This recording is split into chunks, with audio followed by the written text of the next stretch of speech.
안녕하세요. 사연을 즐겨 듣는 30대 초반 남성입니다. 얼마 전 결혼을 하고 행복한 신혼생활을 보내고 있는데요. 참 좋은 친구를 두었다는 뿌듯함에 절로 웃음이 날 정도로 이전과는 다른 인생을 살아가고 있습니다. 언제나 제 편으로 함께 늙어갈 훌륭한 아내를 맞이하게 된 것도 큰 행운이고, 무엇보다 아내와 결혼을 하던 날 제 인생의 태도를 완전히 바꿔놓을 감동적인 일이 있었기 때문입니다. 사랑하는 아내와 부부의 언약을 맺는 인생 최고의 날을 더더욱 빛나게 해준 사연이었기에 감동이 더 컸습니다. 이 감동적인 사연을 여러분과 함께 공유하고 싶어서 사연을 제보하게 되었어요. 사연의 주인공은 어린 시절부터 동고동락해온 친구 세영이입니다. 세영이와 저는 태어나기 전부터 부모님끼리 친목이 있던 사이였어요. 부모님이 지방에서 올라와 결혼을 하면서 자리를 잡았는데, 마침 친구 세영의 아버지와 저희 아버지가 동양인데다 나이도 같으셔서 친하게 지내기 시작했다고 해요. 부모님께서 회사 사람들 말고는 아는 사람 하나 없어 외롭고 힘들었는데, 한 아파트 이웃인 세영이 부모님도 저희 부모님과 비슷한 처지였다고 해요. 부모님이 이사 온 첫날 떡을 돌리는데 아버지와 같은 사투리를 쓰는 세영의 아버지, 그리고 뱃속에 아이를 임신한 세영의 어머니의 모습이 저희 부모님의 모습과 너무 비슷해서 서로 동질감을 느끼고 며칠 뒤엔 말도 놓고 지내는 친한 이웃이 된 거죠. 그렇게 부모님들끼리 태어나기도 전부터 친분이 있으셨고, 마침 생일도 한 달 정도밖에 차이가 나지 않는 저와 세영이도 마치 친형제처럼 가까운 사이로 지냈습니다. 세영이나 저나 둘 다 동생도 없고 일가 친척들도 다들 멀리 사는 터라 명절에나 만나는 서먹서먹한 관계여서 오히려 피 섞인 친척들보다 훨씬 더 가깝게 느껴지곤 했죠. 태어난 시기도 비슷하다 보니 어머니들도 육아 정보 공유하러 매일같이 모이고, 주말에는 같이 여행도 자주 다니면서 거의 매일매일을 함께 자랐습니다. 얼핏 나는 어린 시절 기억 모두 세영이와 함께 있었으니 얼마나 각별한 관계였는지 아시겠죠? 그렇게 매일 붙어 다니는 데다 가정 환경도 비슷하고 집안 내 경제 상황도 비슷했으니 아마 누가 봐도 앞으로도 계속 비슷한 삶을 살아갈 줄 알았을 거예요. 그런데 성장을 하면 할수록 비슷한 아기였던 저와 세영이는 다른 갈래로 나뉘기 시작했습니다. 물론 아무리 친하다고 해도 형제 관계도 아니니 성격이나 외모가 달라지는 건 당연한 일입니다. 하지만 세영이와 제가 가장 큰 차이점을 보였던 건 성격이나 외모처럼 개성 있는 부분이 아닌 건강 상태나 타고난 체질이었어요. 저는 어릴 때부터 아무거나 잘 먹고 밖에서 뛰어노는 것도 좋아하며 다쳐도 금방 아무는 강철 같은 체질을 가지고 있었습니다. 그 나이 때 남자아이처럼 장난도 많이 치고 다치기도 많이 했지만 크게 덧나거나 아팠던 적이 없었죠. 그래서 저희 부모님도 많이 걱정하지 않고 그냥 나가서 자유롭게 뛰어놀라고 하시는 편이었어요. 그런데 세영이는 어릴 때부터 허약하고 잔병치레가 많은 체질이었습니다. 음식에 배앓이도 많이 했고 조금만 뛰어놀아도 기력이 약해지곤 했어요. 그러다 보니 성격도 조심성이 많아졌고, 세영이 부모님도 혹시 세영이가 탈이 날까봐 걱정하시는 모습을 많이 보였어요. 그렇다고 저에게 장난을 치지 말라던가 얌전히 있으라던가 하면서 세영이에게 저를 맞추려고 하는 타입은 전혀 아니셨어요. 오히려 세영이가 저와 있으면 그래도 그나마 즐겁게 뛰어논다면서 집에서는 밖에 나가고 싶어 하지도 않고 자주 아프다고 한다며 걱정하시면서 제게 고맙다는 이야기까지 하실 정도로 좋은 분이셨습니다. 세영이 부모님은 세영이가 성향이 내성적이라 잘 뛰어놀지 않아서 잔병치레가 많은 거라고 생각하시고 조금이라도 햇볕 더 보여주고 바깥 활동을 하게 하려고 애쓰셨거든요. 저도 어릴 때부터 자주 아픈 세영이가 걱정이 돼서 세영이랑 함께 놀러 갈 때는 장난도 조금 덜 치고 같이 운동할 수 있는 방법을 어린 나이에도 생각했던 것 같아요. 그래서 같이 달리기도 하고 공도 차고 했지만 항상 세영이가 먼저 지쳐서 놀이가 중단되곤 했습니다. 이런 일이 반복되다 보니 세영이 부모님도 고민이 많아지셨고 보약도 다려 먹이고 병원에 가서 검진도 받으며 세영이가 건강해질 수 있는 방법을 무던히도 찾아 헤매셨어요. 하지만 그런 노력에도 불구하고 세영이는 6살 무렵 며칠 동안 원인 모를 고열을 앓더니 청력을 잃고 말았습니다. 어릴 때도 밖에서 찬바람을 받으면 자주 독감에 걸리거나 감기 몸살이 심하게 오는 경우가 종종 있었기에 그런 줄만 알았는데 그 열병은 세영이를 혼수 상태까지 몰고 갔어요. 아무리 해도 열이 떨어지지 않고 경기까지 일으켜 구급차를 불러 세영이를 병원으로 데려갔습니다. 한참 후 열이 내리고 세영이가 깨어났을 때 세영이가 고열로 혼수 상태에 빠져 소리가 들리지 않는다고 스스로 인식할 수도 없었고 열이 많이 내려간 뒤에도 부모님에게 제대로 말조차 건네지 못할 정도로 기력이 없는 상태로 오랫동안 누워있었기에 세영이의 청력에 이상이 있다는 것을 발견한 게 많이 늦은 후였습니다. 그동안 청신경은 이미 손을 댈 수조차 없을 정도로 손상을 많이 받았고 세영이 부모님은 부모님대로 청력을 잃었을지도 모른다는 생각은 단 한 번도 하지 않으시고 그저 열이 내려서 다행이라고만 생각하셨대요. 하지만 시간이 갈수록 분명 몸은 점점 회복되는데 말을 걸거나 묻는 말에 대답을 잘 하지 않는 세영이가 이상하다는 생각이 들기 시작했다고 합니다. 저 또한 세영이 병문안을 자주 갔는데 열 기운이 남아있을 때는 항상 잠을 자고 있거나 고열로 힘들어하는 모습만 봐서 세영이가 제 말에 대답을 하는지 안 하는지 크게 중요하게 생각하지 않았어요. 조금이라도 빨리 열이 내려서 세영이가 소리가 들리지 않는다고 말했거나 주변인이 알아챌 수 있는 방법이 있었으면 그렇게 늦진 않았을 거라고. 아직도 세영이 부모님이 가슴 아파하면서 말씀하시곤 해요.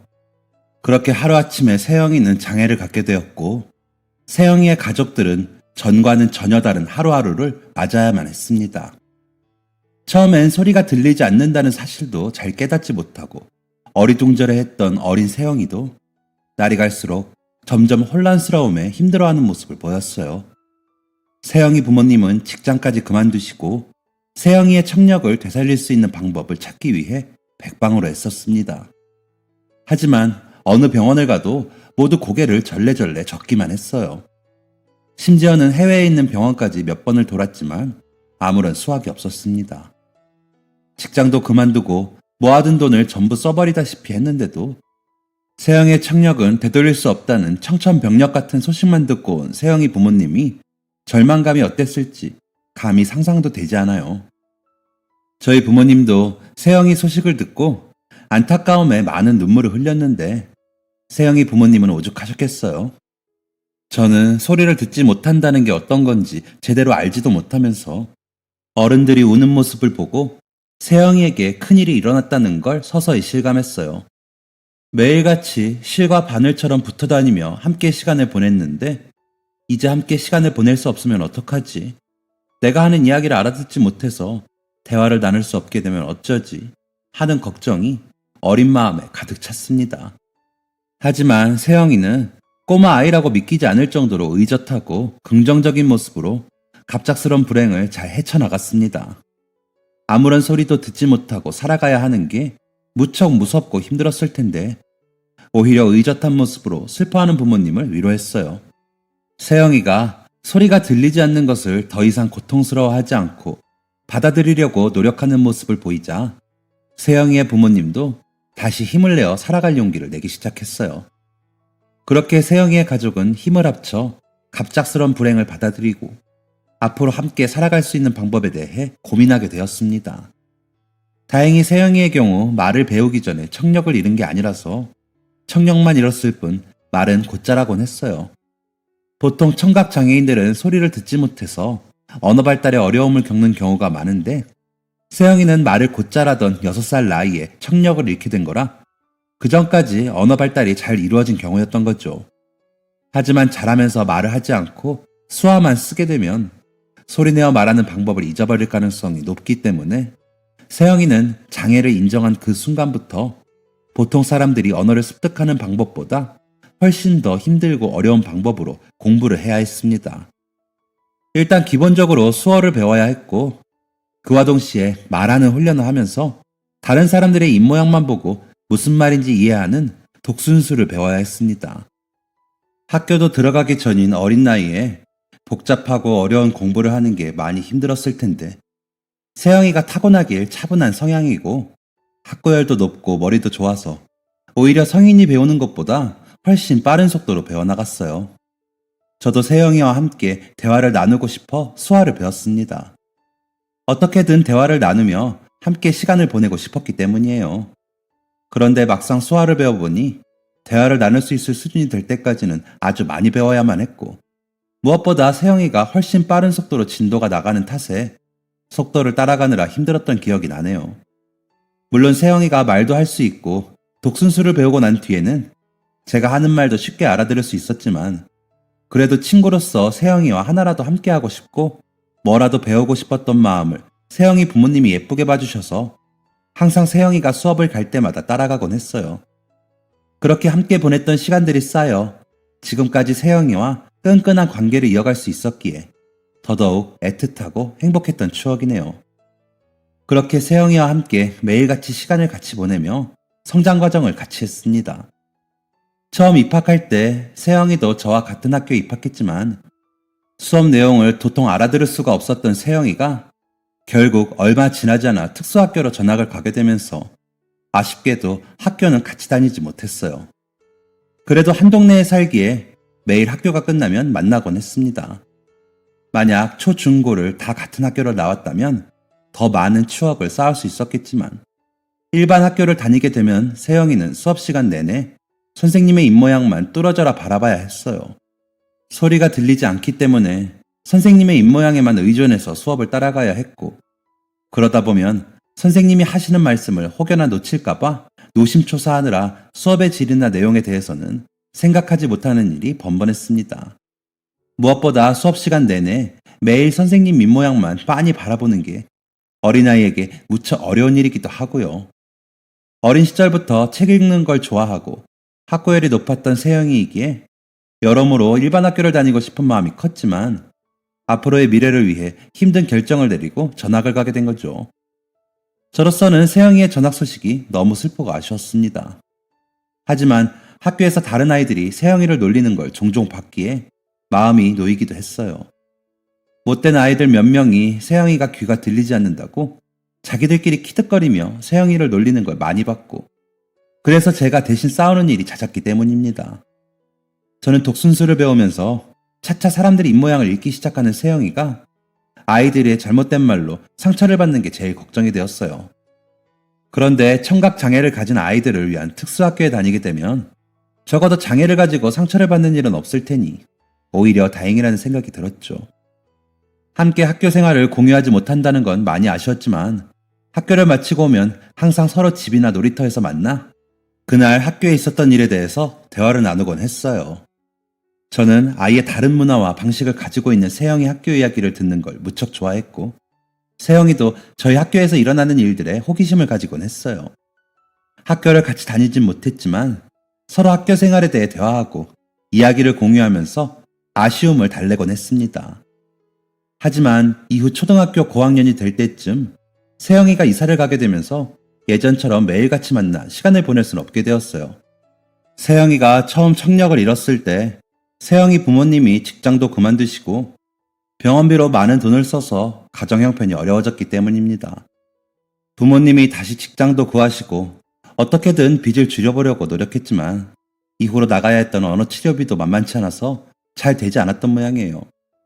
그렇게 집도 멀어지고 저도 세영이도 각자 학교에서 친구를 사귀면서 예전처럼 매일같이 만나서 노는 사이는 아니게 되었지만 그래도 저희는 끈끈한 관계를 이어갔습니다. 특히 함께 공부할 때 세영이는 가장 좋은 경쟁자이자 동료가 되었어요. 워낙에 세영이가 머리가 좋고 지식을 습득하는 속도가 빠른 편이라 똑같은 개념을 봐도 저보다 훨씬 빨리 이해하는 편이었죠. 그러다 보니 세영이에게 참 많은 도움을 받았어요. 혼자 공부해선 도저히 이해가 안 되던 문제나 개념이 세영이가 설명해주면 거짓말처럼 이해가 되곤 했거든요. 그러다 보니 시험 기간에는 항상 만나서 같이 독서실을 가거나 도서관을 가서 함께 공부를 했고 서로 자극을 받으며 선의의 경쟁을 이어갔습니다. 저도 세영이 덕분에 공부에 흥미를 많이 붙이게 돼서 성적도 곧잘 나왔어요. 이렇게 함께 명문대학을 다닐 수 있게 된다면 정말 좋을 것 같다는 꿈을 꾸게 되었죠. 중고등학교를 다니는 동안 항상 대학에 가서 마음껏 청춘을 즐기는 이야기, 함께 MT나 여행을 가는 이야기를 나누곤 했습니다. 저는 당연히 세영이도 그렇게 저와 같은 꿈을 꾸는 줄만 알았어요. 그런데 한참 입시로 바쁠 고등학생 시절, 세영이가 청천벽력 같은 이야기를 꺼냈습니다. 나 아무래도 대학을 가지 말까봐. 그때는 수시 원서를 넣고 면접을 보러 다니느라 대부분의 고등학교 3학년들이 바쁜 시기였어요. 저 또한 여기저기에서 면접도 보고 논술 시험도 치러 다니느라 눈코 뜰 새 없이 바쁜 시기였습니다. 그래서 세영이와도 아주 오랜만에 만나는 자리였어요.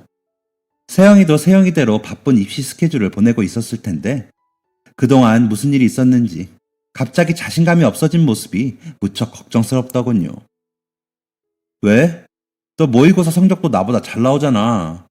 여태까지 잘 버텨놓고 갑자기 수능시험 얼마 안 남았는데 왜 그래? 하던 대로만 하면 잘 될 거야. 아니야, 현우, 넌 몰라. 면접을 보러 갔는데 성적이랑 상관이 없을 것 같아. 대학에 합격하고 싶다고만 생각해봤지. 합격한 뒤에 어떻게 대학 생활을 해야 할지에 대해서는 생각해본 적이 없었어. 세영이가 갑자기 마음이 흔들리게 된 건 면접장에서 있었던 일 때문이었습니다. 그때쯤 세영이는 사람들의 입모양을 읽고 대화를 나누는 독순술을 완벽하게 할 수 있었어요. 말하는 방법도 잊지 않기 위해서 어린 시절부터 재활치료를 받아왔기에 소리가 들리지 않는다는 건 면접에 큰 걸림돌이 되지 못했습니다. 세영이의 부모님도 후에 사회에 나가서 건청인과 함께 더불어 사는 법을 가르쳐주기 위해 세영이를 어릴 때부터 언어 재활치료를 꾸준히 받게 한 거였고, 세영이도 열심히 배워왔으니 앞으로 씩씩하게 나아갈 일만 남아있었어요. 그런데 면접장에 가서 면접을 진행하는데 한 교수님께서 이런 질문을 하셨다고 합니다. 학생이 장애를 가지고 있으면서 하고 싶은 공부를 하는 건 정말 훌륭하다는 생각이 든다만 지원한 전공은 대부분 영어로 설명을 해야 하는 전공인데 어려움을 어떻게 극복해 나갈 생각인가? 교수님으로서는 당연한 질문이었겠지만 그 질문을 받은 순간 세영이는 눈앞이 하얘졌다고 해요. 사실 면접장에서도 교수님이 불분명한 발음으로 질문을 던지는 경우가 많아서 온갖 신경을 곤두세우고 입모양을 읽고 있었기 때문입니다. 합격을 한다고 해도 불분명한 발음으로 개념을 알아들으면 잘못 이해하는 경우가 생길 거고, 세영이 같은 경우는 소리를 듣지 못하니 자막이 없으면 잘못 이해했다는 사실도 깨닫지 못하는 경우도 자주 있겠죠. 그 생각을 하니 두려움이 덜컥 들었다고 합니다. 특히 세영이가 지망하는 과는 완전 이공계 쪽이라 단어나 치수 하나 잘못 알아들으면 아예 다른 개념이 될 수 있거든요. 그동안 문제집 지문만 보고 공부를 해오던 세영이에게는 교수님의 그 말씀이 큰 충격으로 남았던 거죠. 그래도 저는 일단 열심히 준비해왔으니 한번 해보기나 하자고 세영이를 달랬습니다. 그도 그럴 것이 저는 세영이와 함께 공부하면서 자극을 많이 받았고 선의의 경쟁을 펼치면서 성적도 무척 올랐으니까요. 저와 함께 공부해온 세영이가 꿈을 시작하기도 전에 포기하는 건 너무 안타까운 일이라고 생각했기 때문입니다. 하지만 세영이는 저와 입장이 달랐던 것 같아요. 일단은 어린 시절부터 쌓여온 빚 때문에 가정 형편이 무척 어려운 상황이기도 했고, 그러다 보니 학비 걱정도 많이 됐을 것입니다. 장학금을 꼭 받아야 학교 생활을 이어나갈 수 있는데 청각 장애가 없는 다른 아이들도 받기 힘든 장학금을 자신이 탈 수 있을까 하는 생각에 자신감이 많이 낮아진 것 같았어요. 무엇보다 한국어보다 영어 비중이 높은 전공이다 보니 본인이 맞게 발음하고 있는지 정확한 개념을 알고 있는지 확신할 수도 없을 테니 그게 더 큰 부담으로 다가왔겠죠. 제가 아무리 용기를 불러일으키려고 하고 자신감을 북돋아 주려고 해도 처한 상황이 저와 많이 달랐던 세영이에게는 큰 도움이 되지 못했을 것입니다. 결국 세영이는 낮아진 자신감을 극복하지 못하고 남은 수시 면접도 망쳐버렸어요. 긴장이 극대화되니 더더욱 입모양을 읽을 수가 없었고 질문을 거의 이해하지 못하는 최악의 상황까지 맞이하게 되었습니다. 엎친 데 덮친 격으로 기대를 걸고 있던 장애인 전형에서조차도 합격 소식을 받지 못했습니다.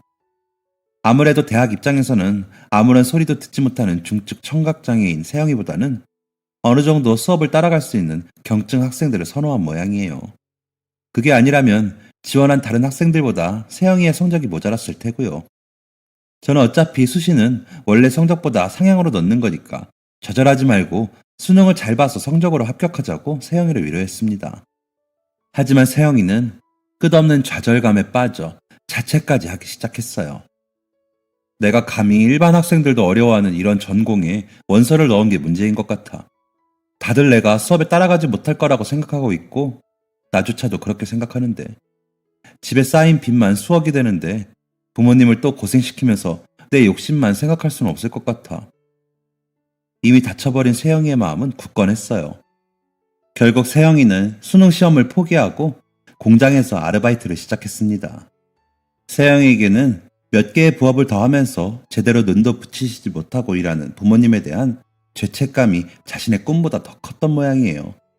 카페나 패스트푸드점, 영화관 같이 사람을 많이 만날 수 있는 아르바이트를 했다면 나았을 텐데 서비스업은 고객과 소통이 중요하다 보니 세영이는 자연스럽게 묵묵히 한자리에서 한 가지 일만 해도 되는 공장 아르바이트만 전전하게 되었습니다. 그러다 보니 긍정적이고 용감했던 성격은 온데간데 없어지고 사람 만나는 것도 힘들어하고 점점 집 안으로만 숨어 들어갔어요. 그런 세영이를 남겨두고 혼자서 대학생활을 시작한 제 마음도 무척 무거웠습니다. 어떻게 하면 세영이를 예전처럼 돌릴 수 있을까? 곰곰이 생각해 보았지만 아무리 생각해도 정답은 세영이에게 잃어버린 꿈을 다시 되찾아주는 것 뿐이었어요. 그래서 봉사동아리에 가입해서 특수교육에 대해 공부도 해보고 인터넷 자료 조사도 하면서 방법을 찾아보았습니다. 조사를 해보니 세영이처럼 소리가 아예 들리지 않는 청각장애인들도 대학교에 다니는 사례가 종종 있더라고요. 하지만 그런 학교는 정말 몇 없는 소수의 학교로 대학 강의실 한 곳에 자막을 띄울 수 있는 특수장비를 설치하거나 속기사를 고용하여 수업을 진행하는데 모든 수업을 다 그 강의실에서 진행할 수가 없어. 집안 형편상 장학금을 꼭 따야만 하는 세영이에겐 어려움이 있어 보였어요. 대부분의 청각장애인들도 이 문제 때문에 대학에 갈 엄두를 못 내고 있는 설정이라는 기사도 있었고요. 그 기사를 보자 갑자기 머릿속이 반짝 빛나면서 좋은 생각이 떠올랐습니다. 그 길로 바로 세영이를 찾아가서 제 계획을 말했어요. 일단 저와 같은 학교, 같은 과에 입학을 한 뒤 수업 시간을 최대한 맞춰보고 제가 수업을 속기해주는 계획이었어요. 세영이가 저와 같은 전공을 희망하기도 했을 뿐더러 함께 수업을 듣게 되니 세영이 혼자 수업을 듣는 것보다 부담도 훨씬 덜고 수업을 정확하게 이해하는 데도 도움을 줄 수 있으니까요. 제 계획을 들은 세영이의 얼굴이 정말 오랜만에 활짝 펴지는 걸 보면서 저는 역시 세영이가 마음속 깊은 곳에 꿈을 계속 간직하고 있었다는 걸 깨달았어요. 현실이 너무 고되어서 그 꿈을 이룰 수가 없게 되자 자꾸만 집안으로 숨으려고 했던 거예요. 다시 수능 공부를 시작한 세영이는 이전보다 더 열심히였고 무엇보다 꿈을 이루기 위해 뚜렷한 목표가 생기니 무척이나 행복해 보였습니다. 점점 어두워지는 세영이를 보며 마음 졸이셨던 세영이 부모님도 저에게 무척 고마워하셨고 저 또한 가장 친한 친구인 세영이가 다시 밝아지는 모습을 보는 게 기뻤어요. 세영이는 그렇게 당당하게 수능을 쳐서 저와 같은 과에 입학할 수 있게 되었고 저는 그렇게 꿈에도 마지 않던 세영이와의 학교 생활을 마침내 할 수 있게 되어서 무척 든든하고 기뻤습니다. 태어날 때부터 친구 사이로 지내왔다 보니 친한 친구가 같은 학교에 다닌다는 느낌보다는 제 형제가 같은 과에 입학했다는 든든함이 있었어요. 1년 늦게 들어왔지만 장애를 딛고 명문대에 보란듯이 입학한 세영이가 무척이나 자랑스러워 동기들에게 자랑도 많이 했습니다. 제 이야기를 듣고 동기들도 다들 감동받아서 혹시 제가 세영이와 시간이 맞지 않으면 자신들이 도와서 수업을 함께 듣고 속기를 해주겠다고 하는 친구들도 많았어요. 그 친구들 덕분에 세영이도 저도 참 많은 도움을 받았습니다. 교수님들도 세영이를 대견해 하시고 저희들도 기특하게 생각하시며 도움을 많이 주셔서 학교 생활도 보람있게 보낼 수 있었어요.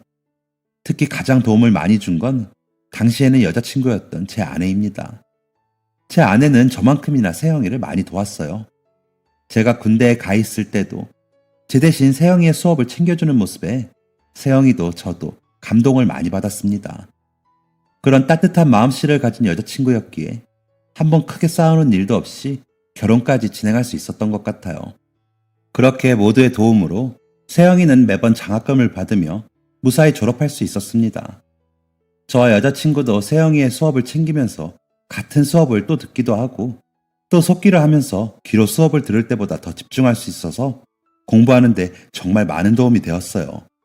따지고 보면 저희도 세영에게 많은 도움을 받았던 거죠. 그 뒤 저와 여자친구는 취업 준비 기간을 거쳐 나란히 대기업에 입사했고, 세영이는 대기업보다는 장애인 특혜를 많이 주는 공기업을 목표로 취업 공부를 이어나갔어요. 그러다 몇 개월 전 저와 여자친구는 결혼식을 올렸습니다. 그날은 평생에 있어서 결코 잊을 수 없는 감동적인 하루로 남을 것 같아요. 세영이가 저희 부부를 위해 전혀 생각지도 못했던 감동을 선사해 주었기 때문입니다. 결혼은 몇 년 전부터 이야기가 나오고 있었지만 갑작스러운 코로나 사태로 식을 올리지 못하고 차일피일 미루고만 있다가 겨우겨우 웨딩홀을 예약하고 식을 진행했어요. 식을 진행하면서도 언제 정책이 바뀔지 몰라 허둥지둥 마음이 급했던 기억이 나네요. 식 날짜를 잡고 당연하게 가장 먼저 연락을 한 건 세영이였어요. 다만 세영이가 그때도 공기업 취업을 위해 매일 밤을 새며 공부를 할 때라 조심스럽기도 했습니다.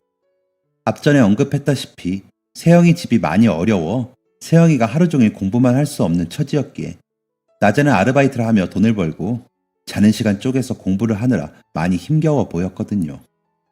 그럼에도 세영이는 소식을 듣자 자기 일처럼 기뻐하면서 오히려 저희 부부가 마음고생이 심했겠다며 위로까지 해주었습니다. 무슨 일이 있어도 아르바이트를 빼고 결혼식에 참석하겠다는 세영이의 말에 한편으로는 걱정도 되었지만 그래도 솔직하게 말하면 저와 아내는 세영이가 결혼식에 꼭 참석해서 자리를 빛내주었으면 했어요. 저에게는 세영이가 둘도 없이 중요한 존재이고 또 여자친구와 사이가 깊어진 것도 다 세영이가 이어준 인연이라는 생각이 들었기에 저희 부부에게는 가장 중요한 친구였기 때문입니다. 세영이가 하는 공장 아르바이트는 정식 계약이 아니라 자유롭게 스케줄을 빼거나 조율할 수 없었고 무단으로 출근을 하지 않으면 다음에 출근할 수 없게 될 수도 있었기에 참석하기가 어려울 수도 있을 거라고 생각했어요. 하지만 걱정이 무색하게도 세영이는 가장 먼저 식장에 찾아와서 긴장한 저희 부부를 보고 한박 웃음을 지어주었습니다. 세영이 부모님도 다 같이 차려입고 찾아와 주셨는데 그 모습이 어찌나 멋지고 아름다운 가족처럼 보이던지 감동을 많이 받았어요. 세영이 하나를 지키려고 수많은 고생을 하신 세영이의 부모님과 부모님의 짐을 나눠지려고 힘들게 일하면서도 꿈을 놓지 않는 세영이의 모습이 참 이상적인 가족처럼 느껴지면서 저도 저런 가정을 만들어야지 하고 다짐도 하게 되었네요. 하지만 정말로 감동받은 일은 결혼식 도중에 일어났습니다. 결혼식을 한창 진행하는 중에 갑작스럽게 사회자가 축사와 축가 시간이 이어지겠다는 멘트를 하더군요. 저와 아내는 따로 축사를 부탁한 사람이 없었기에 조금 당황했어요. 결혼식을 준비하면서 부모님이 축가 부를 사람을 따로 구해놨다는 이야기를 하셨거든요. 그래서 부모님께서 아는 분이 축가를 불러주시는 김에 간단한 축사도 준비하셨나 보다고 생각했습니다. 그런데 박수 갈채를 받으며 앞으로 걸어 나오는 건 다름 아닌 세영이었어요. 깜짝 놀라 부모님을 바라보니 이미 부모님은 다 알고 있었다는 듯 환한 미소를 지으며 박수를 보내고 계시더군요. 어색하게 마이크를 잡은 세영이는 떨리지만 정확하고 완벽한 발음으로 축사를 이어나갔습니다. 안녕하세요. 저는 신랑 김현우 군의 소꿉친구이자 신부 이수지 양의 대학 친구인 이세영이라고 합니다. 신랑 김현우 군과 이수지 양의 첫 시작을 알리는 이 멋진 날에 축하의 말을 전할 수 있어 매우 기쁩니다. 사실 김현우 군과 이수지 양은 제가 축사를 하는 사실을 전혀 몰랐습니다. 제가 김현우 군의 부모님께만 몰래 말씀드리고 신랑 신부에게는 철저히 비밀로 붙였기 때문입니다. 꼭 둘의 결혼식 자리에서 조그만 선물을 해주고 싶었고 더 기쁨을 주고 싶은 마음에 깜짝 이벤트를 기획하게 되었어요. 현우와 수지는 제 인생에서 정말 없어서는 안 될 가장 소중한 친구들입니다. 사실 저는 어린 시절 갑작스런 열병을 앓은 뒤 청각장애인이 되었습니다. 소리를 듣지 못하는 장애를 가지고 세상을 살아오면서 정말 힘들고 어려운 일이 많았는데요. 그럴 때마다 현우가 슈퍼맨처럼 나타나 저를 다시 일으켜주고 다시 걷는 법을 알려주었습니다. 현우와 수지가 없었다면 아마 저는 지금의 모습과는 전혀 다른 모습으로 살고 있었겠죠. 대학 시절 저를 위해 모든 수업에 속기를 해주고 공부를 너무 하고 싶었던 제가 원 없이 대학 공부를 할 수 있게 도와주었던 현우와 수지 덕분에 저는 희망을 잃지 않고 꿈을 위해 한 걸음 한 걸음 나아갈 수 있었습니다. 그간 현우와 수지가 결혼식을 위해 마음고생을 많이 하는 걸 옆에서 같이 지켜보면서 저도 참 이 코로나 사태가 마음이 아프고 힘겨웠는데요. 그럼에도 불구하고 현우와 수지가 부부로서 첫걸음을 떼는 이 좋은 날을 함께 할 수 있어서 무척이나 기쁩니다. 항상 옆에서 지켜봐온 현우와 수지는 그 누가 봐도 마음이 따뜻해질 정도로 정 많고 주변 사람들을 잘 챙기는 멋진 사람들이었어요. 마침내 두 사람이 함께 부부의 연을 맺게 되는 이 멋진 날, 부부가 함께 하는 길에 모든 축복과 행복이 가득하길 바라며 제가 받은 은혜도 긴 세월 동안 꼭 보답하고 싶습니다. 함께 해주신 모든 분들께 감사드립니다. 축사를 마치며 제가 현우와 수지를 위해 축가 한 곡을 준비했는데요. 앞서 말씀드렸다시피 저는 청각장애가 있어 제가 부르는 노래를 듣지 못합니다. 그래서 실력이 많이 형편없지만 예쁘게 잘 봐주시면 좋겠습니다. 정말 오랜 시간을 함께 해온 현우에게 한 번도 노래하는 모습을 보여준 적이 없었기에 용기를 내보았습니다. 하며 예식 단상에 있는 커다란 스피커의 앞에 마이크를 잡고 한쪽 무릎을 꿇고 앉았습니다. 그리고 스피커 위에 가만히 손을 올렸습니다. 사람들은 의아해했습니다. 약간 웅성이는 소리도 들렸어요. 이윽고 반주가 시작되었고 세영이는 스피커에서 흘러나오는 음악의 진동에 박자를 맞춰가며 노래를 시작했습니다. 이어진 세영이의 노래는 음정 박자가 많이 틀려 도저히 노래라고는 볼 수 없을 정도였지만 그때 세영이가 불러준 노래는 제가 이제껏 들어왔던 어떤 노래보다도 감동이었고 제 가슴과 목에서 뭔가가 뜨겁게 끓어오르게 했습니다. 저와 아내를 포함한 모든 하객들이 정말 눈물을 펑펑 흘렸습니다. 노래를 마치는 세영이의 눈에도 눈물이 가득 고여 있었어요. 세영이는 짬을 내서 음악을 진동으로 느낄 수 있는 방법으로 노래를 익힌 뒤 가사를 수없이 되뇌며 몇 달을 연습했다고 합니다. 소리를 들을 수 없어 노래를 익히는 것만으로도 힘들었을 텐데 노래를 부르기까지 얼마나 많은 연습을 했을지 생각지도 못한 선물에 너무 큰 감동을 받았어요. 아직도 그때 세영이의 노래를 생각하면 눈시울이 붉어질 정도입니다. 이후 결혼식장에 오신 하객분들을 만날 때마다 세영이 이야기가 이어지곤 합니다. 모두가 입을 모아 저에게 정말 좋은 친구를 두었다는 이야기를 해주실 때마다 저 또한 뿌듯한 마음이 들곤 해요. 그렇게 저와 아내의 결혼식을 세상에 둘도 없는 감동적인 하루로 만들어준 세영이는 지금은 보란듯이 목표하던 공기업에 합격했습니다. 더 좋은 소식은 진심 어린 축사를 하는 세영이를 보고 감동받은 아내의 오랜 소꿉친구와 함께 좋은 관계를 이어가고 있다는 거예요. 저와 세영이만큼 아내와 친구도 아주 어릴 적부터 오랜 친구이고 또 아내만큼이나 상냥하고 따뜻한 성격을 가지고 있는 친구이니 정말 잘된 일이죠. 세영이도 좋은 직장에 취직을 했고 아내의 친구도 직장 생활을 안정적으로 해나가는 중이라 내년쯤 결혼식을 올릴 계획도 있다고 하네요. 세영이의 결혼식에 어떻게 감동을 선사해줘야 할지 아내와 벌써부터 5만 가지 계획을 다 세우고 있습니다. 더욱이 제 소꿉친구와 아내의 소꿉친구가 부부가 된다니 세상 일 어떻게 될지 모르겠다는 생각도 들면서 인연이라는 게 참 신기하기도 합니다. 후에 저희가 아이들을 낳으면 또 세영이와 저처럼 친형제처럼 동고동락하는 좋은 친구 사이가 되겠죠. 미래의 제 아이에게 그런 친구를 만들어줄 수 있다는 게 부모로서 정말 기쁜 일인 것 같네요. 요즘은 같은 전공을 가진 저와 세영이가 함께 동업을 하는 건 어떻냐는 이야기도 나누고 있습니다.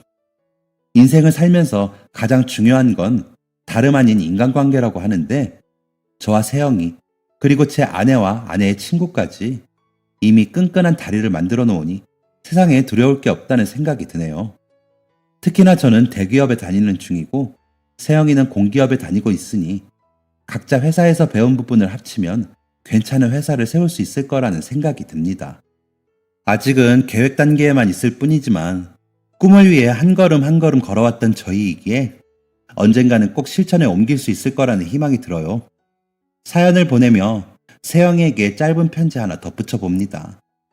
결혼식 날 그렇게 큰 감동을 주고도 모자라 신혼집 냉장고까지 새로 사준 세영아. 나는 네가 너무 소중한 친구라 당연하게 했을 뿐인데 너무 비싸게 보답을 받은 것 같아서 항상 미안한 마음이 들어. 내년 네 결혼식 때 얼마나 너를 놀래켜 줄지 수지랑 매일매일 신나게 이야기를 나누고 있으니 기대해도 좋아. 세영아, 내 인생에서 가장 가치 있는 일은 너와 이렇게 오랜 시간 소중한 관계를 이어나가는 것이란다. 앞으로 우리가 낳을 아이들에게도 우리 사이 같은 든든한 친구를 꼭 만들어서 물려주자꾸나. 항상 내가 더 나은 사람이 될 수 있게 해줘서 고맙고 앞으로도 서로 더 성장할 수 있는 좋은 원동력이 되자. 사연을 읽어주셔서 감사합니다. 청취자분들께도 힘든 일이 닥쳐도 꿈을 향해 하루하루 나아가다 보면 꼭 좋은 일이 있을 거라는 말씀 드리고 싶습니다. 무엇보다 항상 여러분들의 행복을 바라는 누군가가 주변에 있다는 것을 잊지 않았으면 합니다. 감사합니다. 지금까지 사연 들어주셔서 감사합니다. 사연이 재밌으셨다면 구독과 좋아요를 눌러주세요. 감사합니다. 안녕히 계세요.